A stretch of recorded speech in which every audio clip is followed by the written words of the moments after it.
Hei, er du interessert i sykler? Hei, er du interessert i sykler? Ja, litt. Jeg vil kjøpe en sykkel. Ja, litt. Jeg vil kjøpe en sykkel.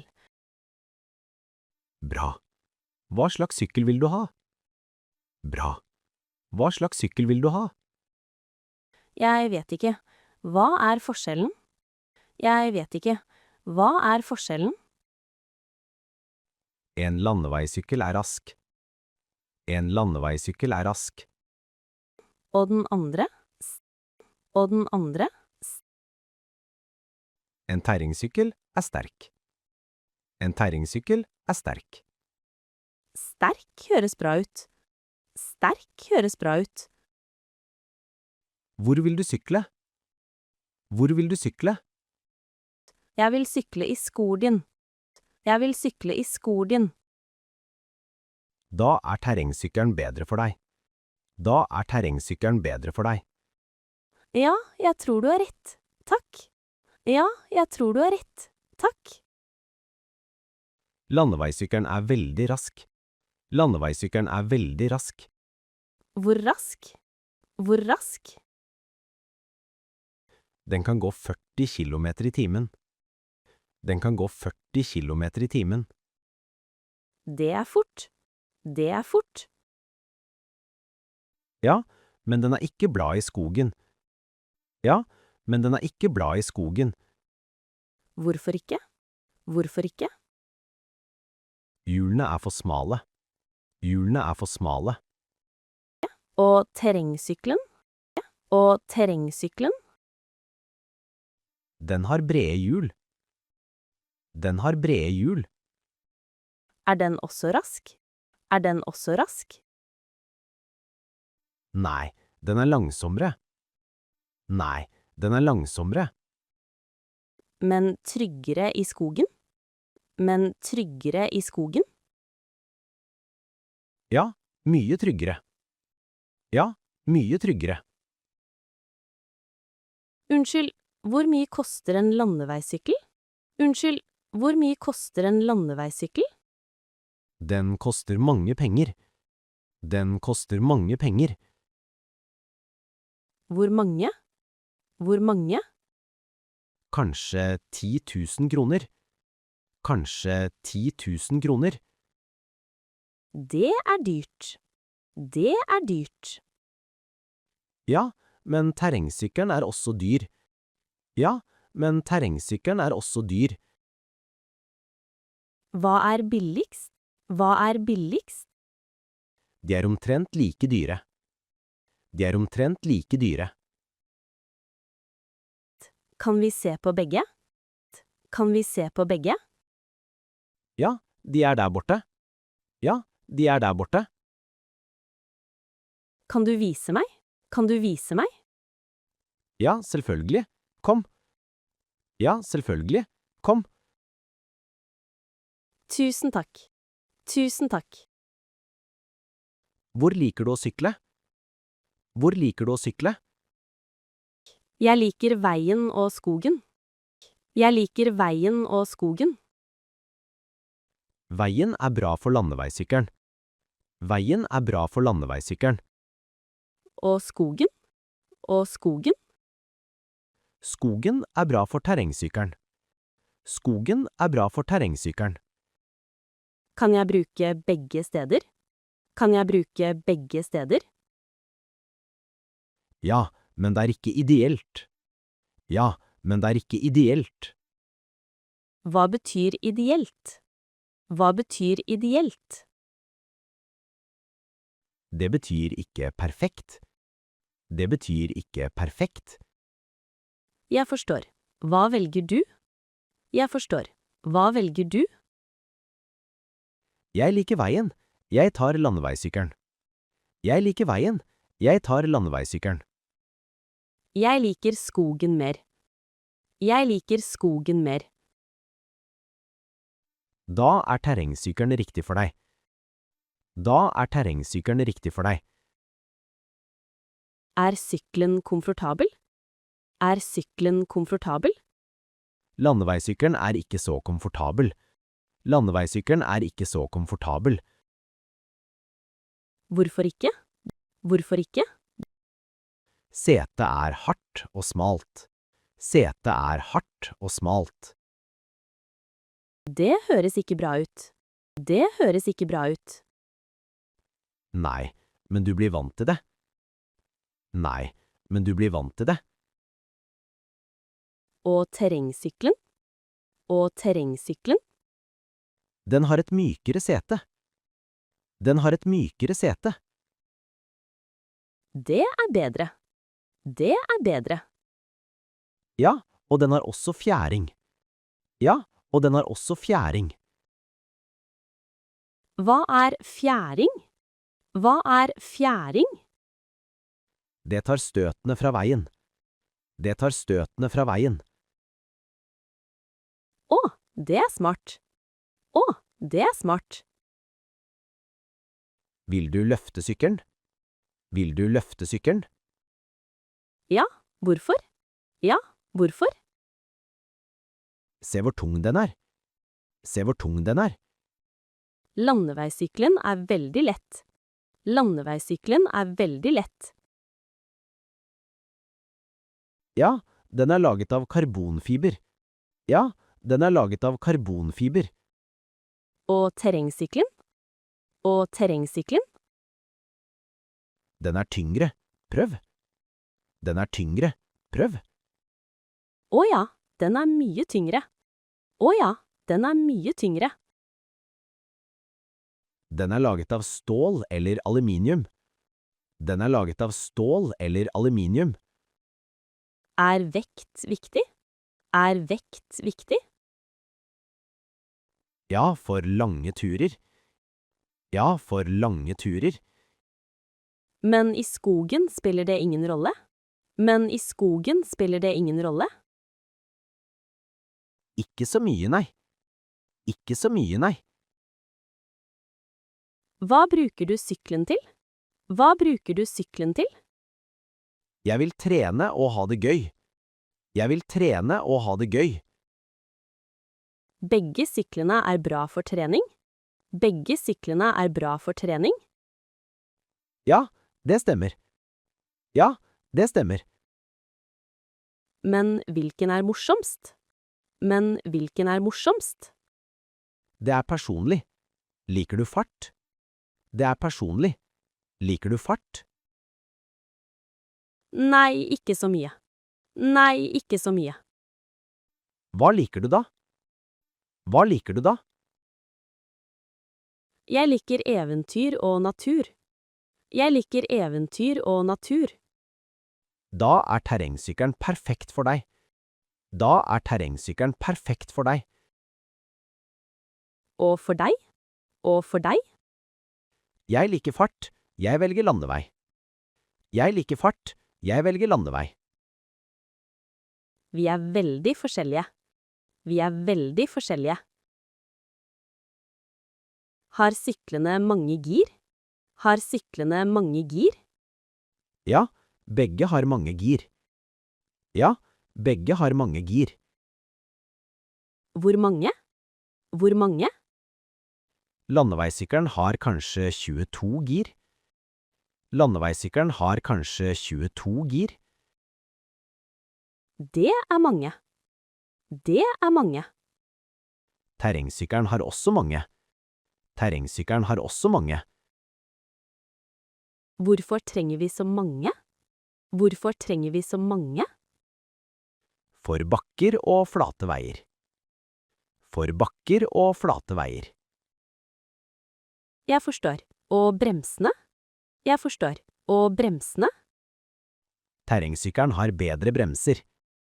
Terrengsykkelen har bedre bremser. Fordi det er farligere i skogen.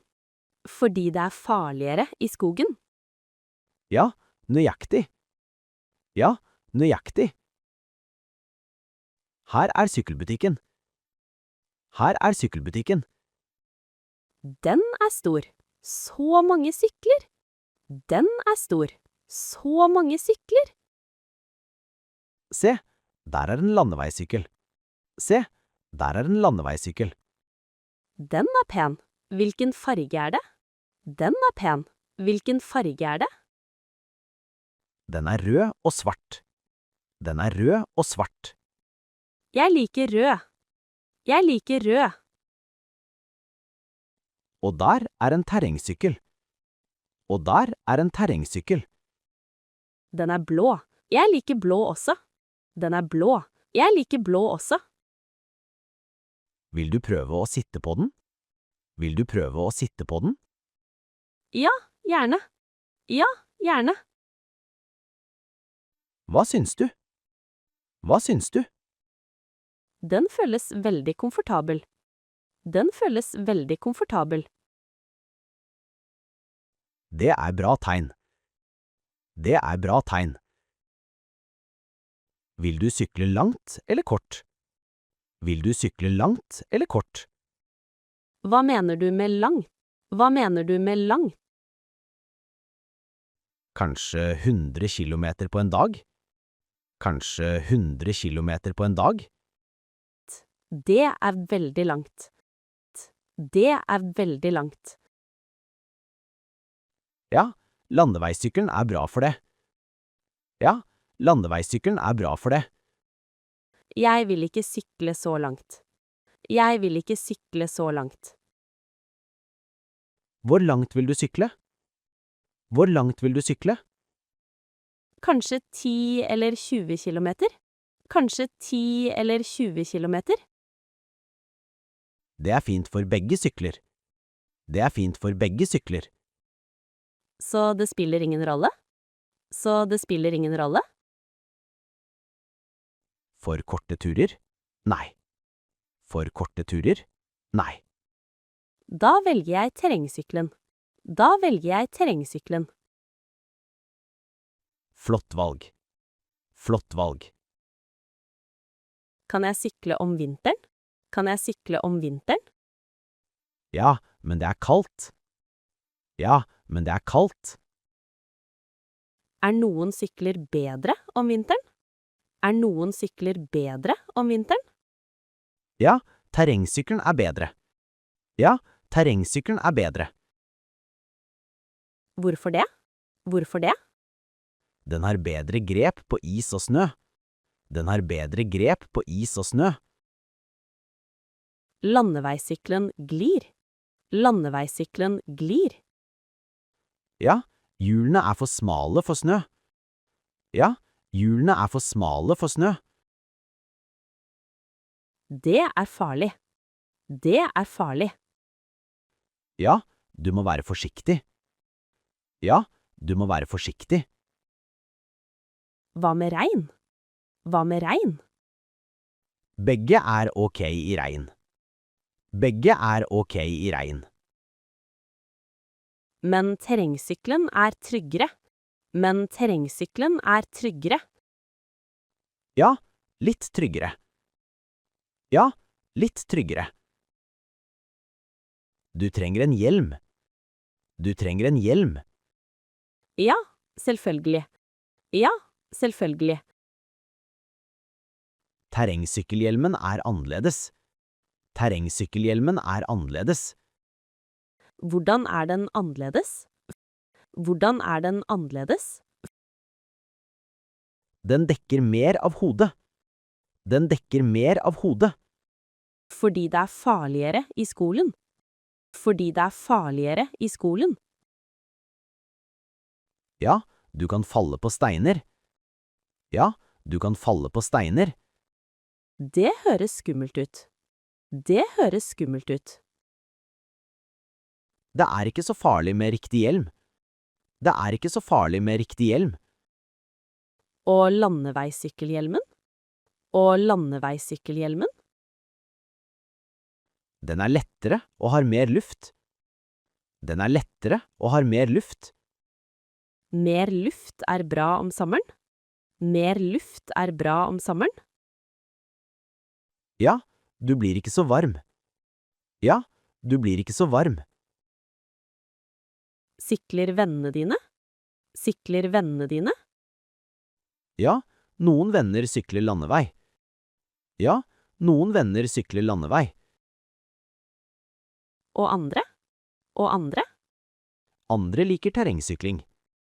Andre liker terrengsykling. Kan de sykle sammen? Kan de sykle sammen? Det er vanskelig. De er veldig forskjellige. Det er vanskelig. De er veldig forskjellige. Hvorfor velger folk forskjellige sykler? Hvorfor velger folk forskjellige sykler? Det avhenger av hva de liker. Det avhenger av hva de liker. Noen liker fart, andre liker natur. Noen liker fart, andre liker natur. Ja, nøyaktig. Ja, nøyaktig. Sykler du med venner ofte? Sykler du med venner ofte? Ja, hver helg. Det er veldig gøy. Ja, hver helg. Det er veldig gøy. Det høres hyggelig ut. Det høres hyggelig ut. Sykler trenger vedlikehold. Sykler trenger vedlikehold. Hva betyr vedlikehold? Hva betyr vedlikehold? Det betyr å ta vare på sykkelen. Det betyr å ta vare på sykkelen. Er det vanskelig? Er det vanskelig? Ikke så vanskelig, men terrengsykkelen trenger mer. Ikke så vanskelig, men terrengsykkelen trenger mer. Mer hva? Mer hva? Mer rengjøring og olje. Mer rengjøring og olje. Fordi den kjører i gjørme? Fordi den kjører i gjørme? Ja, over steiner og røtter. Ja, over steiner og røtter. Det blir skittent. Det blir skittent. Ja, veldig skittent. Ja, veldig skittent. Liker du å vaske sykkelen? Liker du å vaske sykkelen? Nei, ikke så mye. Nei, ikke så mye. Har du bestemt deg? Har du bestemt deg? Jeg tror det. Jeg vil ha terrengsykkelen. Jeg tror det. Jeg vil ha terrengsykkelen. Hvorfor det? Hvorfor det? Jeg liker skogen og naturen. Jeg liker skogen og naturen. Det er en god grunn. Det er en god grunn. Og jeg liker eventyr. Og jeg liker eventyr. Terrengsykkelen er perfekt for deg. Terrengsykkelen er perfekt for deg. Takk for all hjelpen. Takk for all hjelpen. Det var ingenting. Det var ingenting. Du kan mye om sykler. Du kan mye om sykler. Jeg har syklet i mange år. Jeg har syklet i mange år. Det ser jeg. Kanskje vi kan sykle sammen en dag. Det ser jeg. Kanskje vi kan sykle sammen en dag. Ja, det vil jeg gjerne. Ja, det vil jeg gjerne.